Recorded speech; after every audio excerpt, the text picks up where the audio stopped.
You guys on YouTube? I mean, nobody's watching now. But I promised, so I'll do a short show. Let's see, can I get the music started? Here we go. It's not our regular music. It's because we were at the beach. From the beach house on the island of Holden Beach, overlooking the beautiful Atlantic Ocean. Wait a minute, I had a picture for that. Overlooking the beautiful Atlantic Ocean.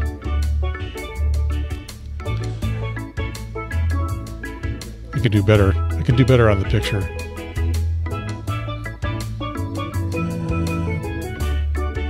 It's a total fail. I can do better on the picture. Hang on. Oh, wrong button. Keep pushing the wrong buttons. I don't know how to run a computer anymore. Okay. I need the music again.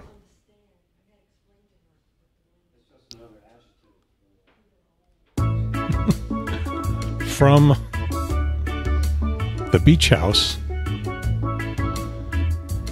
on the island of Holden Beach, overlooking the beautiful, majestic, enormous Atlantic Ocean. This is the Triangle Talk Show, episode 31 for October 9th, 2018. Beach Week. Oh, and I had a new picture for that too. Can I make anything work tonight? Nope, I can't make anything work tonight.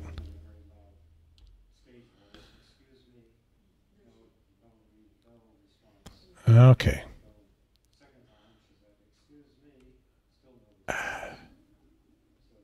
There we go. Beach Week. This is going to be a mess. So the family is over there. You can see the microphone set up in front of a couch, an empty couch. Everybody's way out there in the back having family time, and I should join them in just a couple of minutes. So I'll make this pretty quick. We are going to bail on on Beach Week because of Hurricane Michael. It's coming this way. It's not going to be a hurricane by the time it gets here. And I think I got the radar up here. So this is where it is scheduled to be. This is 6 p.m. Thursday, right over Columbia, South Carolina. But that's 6 p.m. UTC. For some reason, this application gives the time in UTC, Universal Coordinated Time. It's UTC because it's French, Universal Time Coordinator. So that would be about 1 o'clock, I think, on Thursday over Columbia, but the hurricane, or at that point a tropical storm, will be big enough that it will reach where we are before then. So we are going to bail. That's sort of become the theme of Beach Week here, I guess, for the program.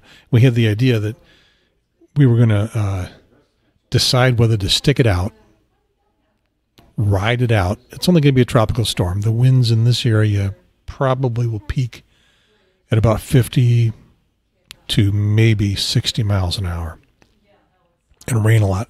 It's going to rain a lot tomorrow anyway. Nothing to do with the hurricane. Just going to rain a lot tomorrow.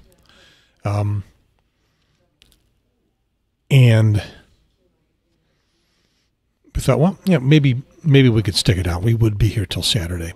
But with winds that strong, pretty good chance there'll be a power failure. We have a bunch of old people.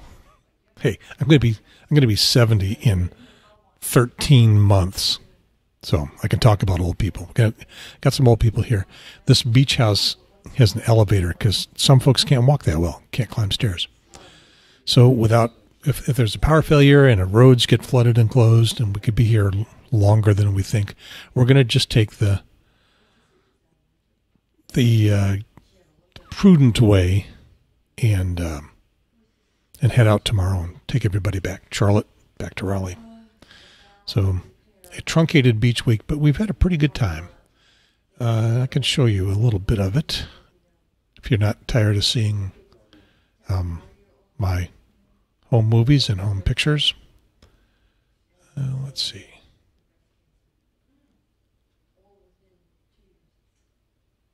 Now, can I control this properly? Yes, I think I did it. Okay. So, for the audio audience, this is really exciting. We're looking out the front window. Typical beach house on Holden Beach. Set back pretty far from the ocean. If you go to the east end of the island, they're falling into the ocean. We are close to the west end, and this is where there's plenty of beach out in front of us. And this is actually yesterday. Late in the day, you can see some, late day sunset.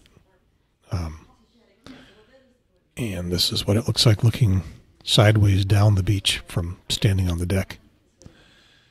That's our group. And a couple pictures of the hurricane track, but it hasn't changed. It's been very stable. Their predictions have not changed very much, unlike Hurricane Florence, which changed like crazy every day. And that's what the beach house itself looks like. It's one of those up there. Looking at it from the beach. Here's the beach, great big wide beach. Some folks flying kites as we were walking down it. Another wide picture of beach. I like to take pictures of the unusual patterns that the wind makes in the sand. So I'll tell you what, I'll leave this up here for a second. You can capture that as a screensaver. Well, come on. All the all the little icons are supposed to disappear, but they're not. So you'll have to edit them out. Capture that as a screensaver. Here's another one for your screensaver. Nobody does screensavers anymore. Wallpaper. These are just some unusual sand patterns. And the big excitement as we walked to the west end of the island is there were some guys fishing, and one of them caught a stingray. He didn't want a stingray, so he had fought with it for a while to get it out of the water. They're extracting the hook and getting the stingray back into the water. Letting him go, and he is fine. And we wanted to find the end of the beach as it merges into the intercoastal waterway. And there it is, and there's this abandoned dock. I guess they were planning something for that end of the island, and they built a fancy dock, and it's all dilapidated. Another pattern. And another one. Capture that for your wallpaper. Okay, so I guess that's it. Like the family is not coming over for the podcast, so I'll finish up the podcast myself. It wasn't going to be political, but now I can get, because it's family.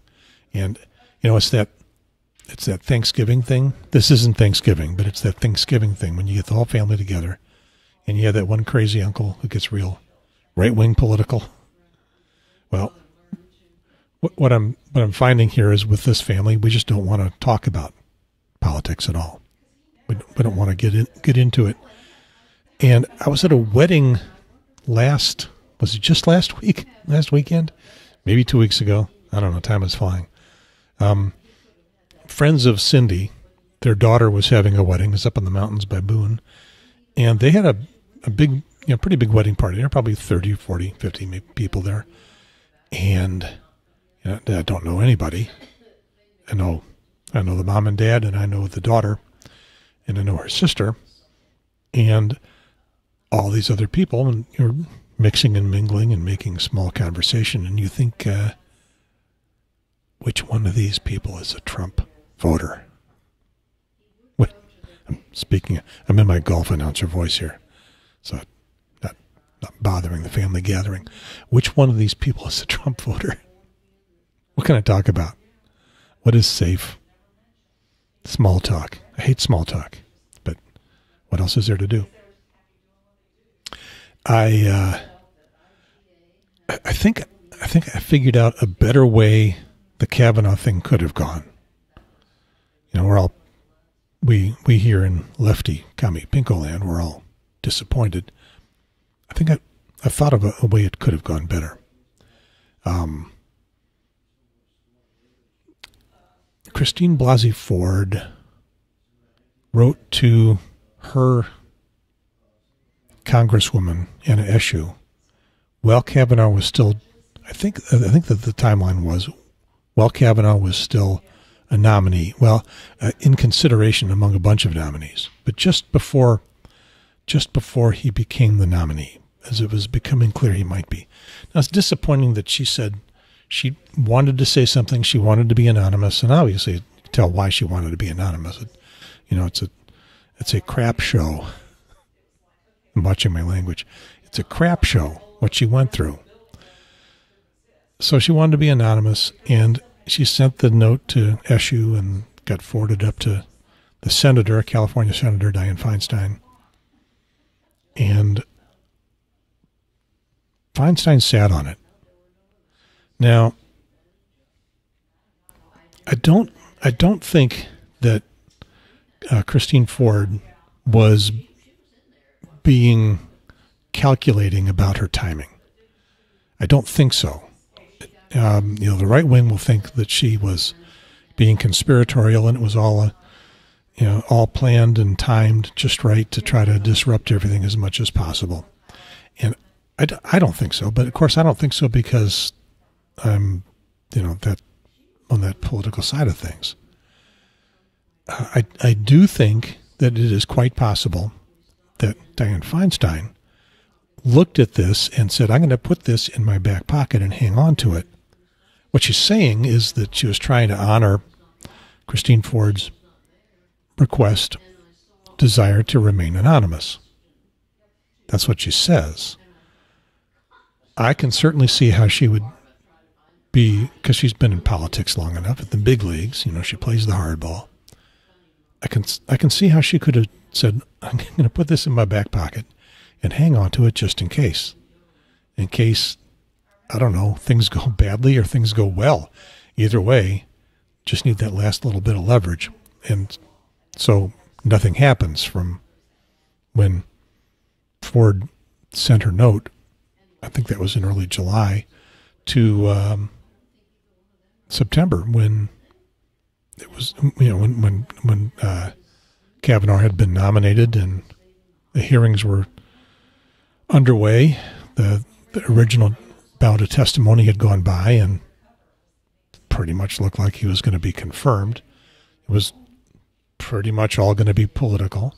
Everybody's decision had nothing to do with him saying, I'm just going to call balls and strikes. I'm just going to be fair and interpret the law as the Constitution was written, because you can't do that. There's no such thing as interpreting the law as the Constitution was written.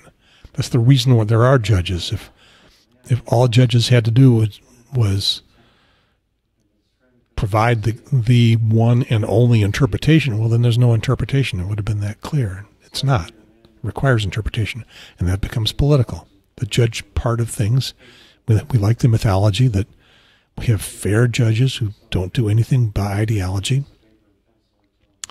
We like that mythology. We like to think that they ride in on the white horses and make impartial judgments.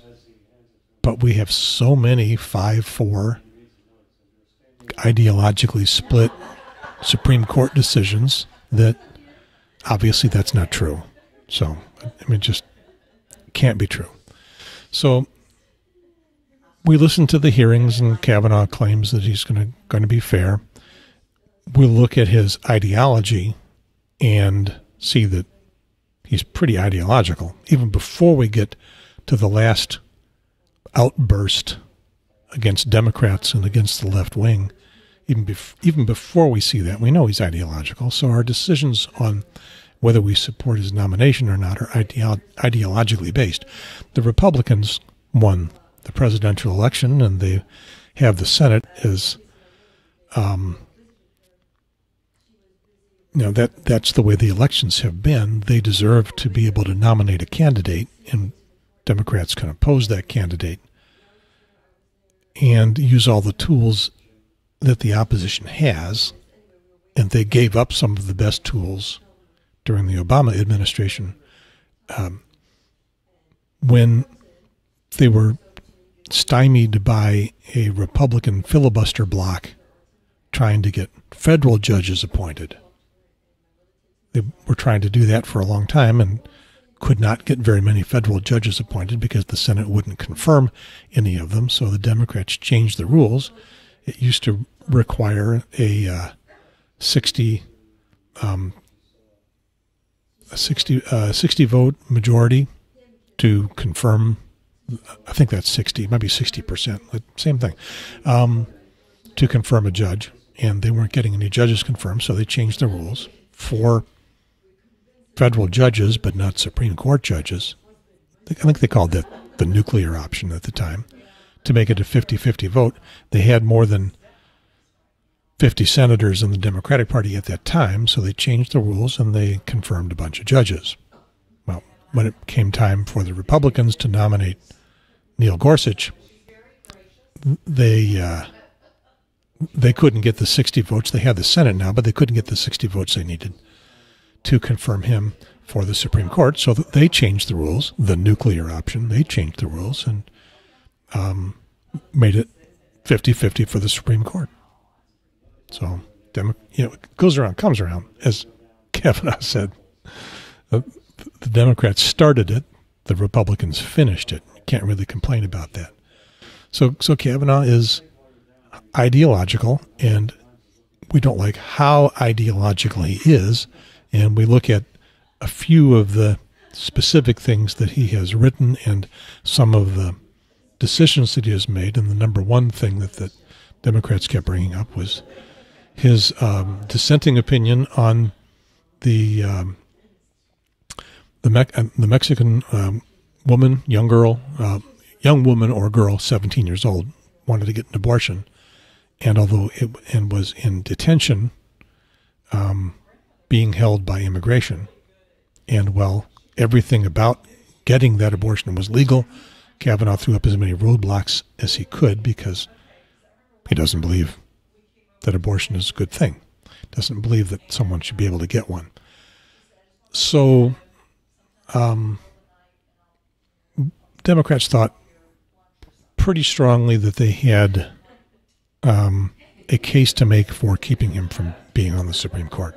Too ideological. A more moderate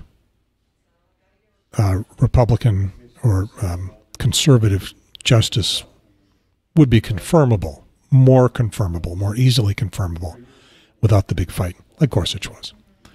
So that's the way I'm looking at what could have happened. That's the way I'm looking at what has happened. What could have happened, I remember where I was going with this. What could have happened was that as soon as Feinstein saw this note about the potential testimony from Christine Blasey Ford, she could have quietly gone to Trump or to the administration officials, whoever she wanted to talk to, and said, look, we've got this story. We'd like to get it as confirmed as possible, or you probably would. You ought to know about it and get this as confirmed as possible, but quietly, because the woman that's making the allegation wants to remain anonymous. So you might not want to nominate Kavanaugh.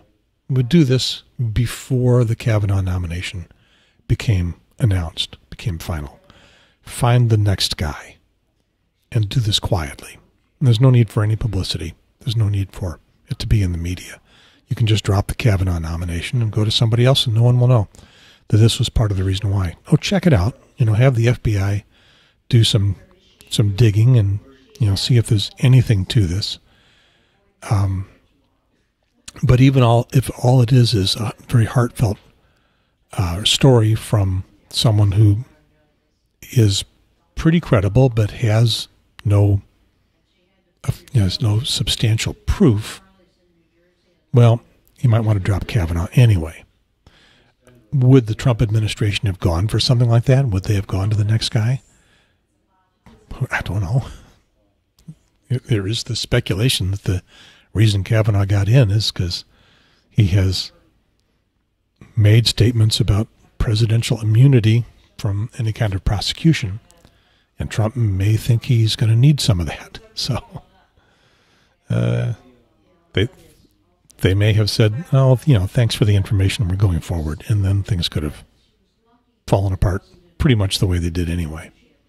All the bad publicity and the culture wars and all that. But that would have been a better way to start. Why didn't Feinstein do it that way?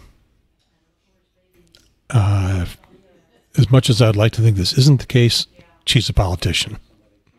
And like I say, she might have just stuck it in her back pocket and said, I'm going to hang on to this as ammunition in case we need it down the road. Things are hopeless. Well, we won't use it because it's hopeless. If we get our way just by good lobbying and a good confirmation process and make some points and get some swing Republican voters on our side, Republican senators on our side, then we won't use it. But it wasn't looking that way. Looking like Kavanaugh was going to be confirmed. Okay, we'll pull this out and we'll use it now. Terrible timing. Looked really bad. Probably was really bad. And so, as has been pointed out by pundits wiser than me, Christine Blasey Ford predicted this in her opening statement. She said, this is probably the way it's going to go. And it's the way it went. Oh, well. So I guess it's pretty much over. All that's left now is to see who gets energized about this in terms of the midterm voting. This lackadaisical, most of the public doesn't care. Most of the public doesn't feel very engaged or energized about it, especially here in North Carolina where we don't have a governor. We're not electing a senator or two senators, this is the off year. Tillis has got 2 years. And Burr has got 4. So Burr voted for Kavanaugh anyway, even though he is going to retire and not running again. So, he went for it. I saw some editorial. I started to read it and didn't finish. I got about halfway through where Tillis was talking about Republicans should, what was he saying? It's being pretty moderate in suggesting Republicans should just kind of calm down now and get on with business and stop being so ideological about things. I don't know. I guess I should have read it over more recently. And I saw a headline from Brad and Britt on their show that they weren't buying that. I don't know. Before the next show, I'll go look that over and see what there is there. But I mean, where we're left is just here on the left. Well, I've been seeing stories that saying that the Kavanaugh thing has energized the right. That we had this blue wave and it was going to crush the right. We were going to elect lots of congressmen, congresswomen, congresspeople. Maybe swing the Senate, but probably not. And but certainly, very good chance of swinging the House. And now there's all this energy on the right, and the left feels defeated, hanging our tail between our legs and limping back home and saying, "Screw it! Why vote? Why bother? We can't get anything done anyway." Of course, that's just exactly the opposite from the way things need to be. The way things need to be is go vote as many Republicans out of office as possible, and that can happen even here in North Carolina in a couple of different races. Here in the Triangle, the race between Holding and Coleman in the 2nd district is still pretty much of a toss-up, and it's going to turn on voter turnout, who can get people to come and vote. And both parties are saying, in this ho-hum, lackadaisical, we don't care, not much energy primary, again, no senators, no governor, just Congress and a Supreme Court seat, North Carolina Supreme Court seat, are the biggest offices at stake. The biggest offices at stake, and they're not big offices. I mean, they're big for the people that are in them, but in the grander scheme of things, they don't drive a lot of people to the polls. So, you think you're going to go? Maybe, maybe not. Well, if you look at the results based on the last presidential election and the cascading situations that have come from that, most recently, the now successful Supreme Court nomination and seating of Brett Kavanaugh, that's where it leads. So if you don't feel, if you can't bring yourself to vote for a Democratic candidate, and either don't feel like your vote counts enough, or you can't find, the person running in whatever district that you've got that you can vote for state Senate, for state House, for U.S. Congress, and for that Supreme Court seat. And those 6 amendments, again, from a position on the left, there's no reason to vote for any of them. None of them are needed. Some of them are bad. If you can't bring yourself to vote for those, well, then you pretty much have to accept the consequences. If you think, well, I want even farther left candidates, and the one that I've got is not far enough left. We need to do a show on that. I need to find some people to talk to about that too, because that's always been the problem. Yeah, the right has got that problem too. They're not a unified party. The Democrats are not a unified party. And once in a while they can come together on one party or another around a candidate, usually a charismatic candidate who can bring the pieces together, like Obama was, and make some progress. But we're kind of wallowing right now. So, well, just a few more weeks, and we'll see how that works out. The family is still having fun talking about the family. Nobody in the peanut gallery over there to come join the podcast. This is one of those things where I do the podcast and talk about it with family a little bit, and people are interested mildly. It's a kind of a weird thing that Gary does, but not fascinated by it. So I'll go play family. If they get quiet enough, I worry that they're going to hear me talk. So,